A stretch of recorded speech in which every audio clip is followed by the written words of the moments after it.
Bonjour Isabelle. Bonjour Benoît. Pour terminer cette discussion, ou en tout cas peut-être provisoirement, sur la manipulation et les comportements manipulateurs, il y a quand même différents niveaux de manipulation, hein. Il y a sans doute la manipulation qui est redoutable et qui est pathologique, ça on en avait brièvement parlé. Et puis il y a des situations vraiment toxiques qui ne sont pas forcément la perversion, mais qui sont toxiques desquelles on doit sortir. Et puis il y a les relations quotidiennes qui sont truffées de ça. Alors comment on peut se comporter de manière plus libre dans ces relations quotidiennes manipulées? Oui, alors je crois qu'une fois qu'on ouvre la porte à la conscience de la manipulation, on a lu quelques livres là-dessus, où on a été victime de manipulation, on va se dire mais tout est manipulation et on va avoir tendance à dire non à tout et à être peut-être un petit peu brut. Je crois que ce qui est important, c'est de faire justement, de savoir quelle est notre conscience de nous par rapport à ça. Est-ce que le comportement de l'autre est respectueux de moi ou est-ce qu'il ne l'est pas? Et est-ce que moi, je me respecte quand je réponds à sa demande? Et c'est tous les jours une question de choix. Il n'y a pas une réponse absolue. Donc ça veut dire qu'il faut cette conscience permanente de est-ce que c'est OK pour moi, pas OK pour moi? C'est un peu fatigant, non? Non, c'est la vie. Hein.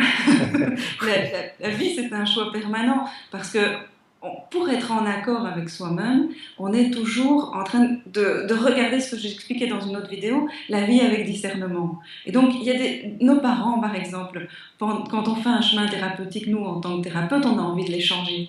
Puis à un moment, on va se dire, ok, ils sont comme ils sont, même si de temps en temps ils ont des comportements malveillants, pardon, ils ont aussi des comportements bienveillants. Voilà. Et donc de pouvoir se dire, avec compassion, ils font ça parce que c'est leur mode de fonctionnement. C'est comme ça qu'ils ont appris à communiquer. Et voilà. Et donc par rapport à ça, je crois qu'il faut faire attention à ne pas diaboliser tous ces comportements. Ouais.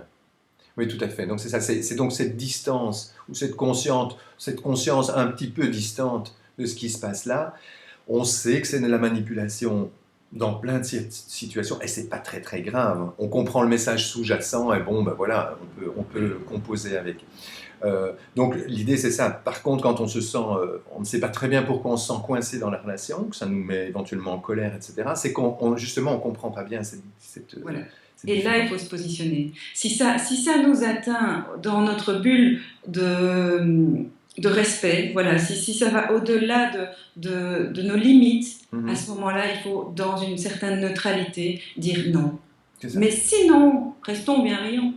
Oui, c'est ça. Vive la manipulation consciente et réciproque, surtout, hein, qui crée une relation où on en est conscient et c'est pas très grave, ou effectivement, sinon, sentons ce qui est bon pour nous et apprenons alors à faire ce que tu disais dans l'autre vidéo, qui est d'avoir une neutralité et qui permet de nous remettre en position, de remettre nos limites.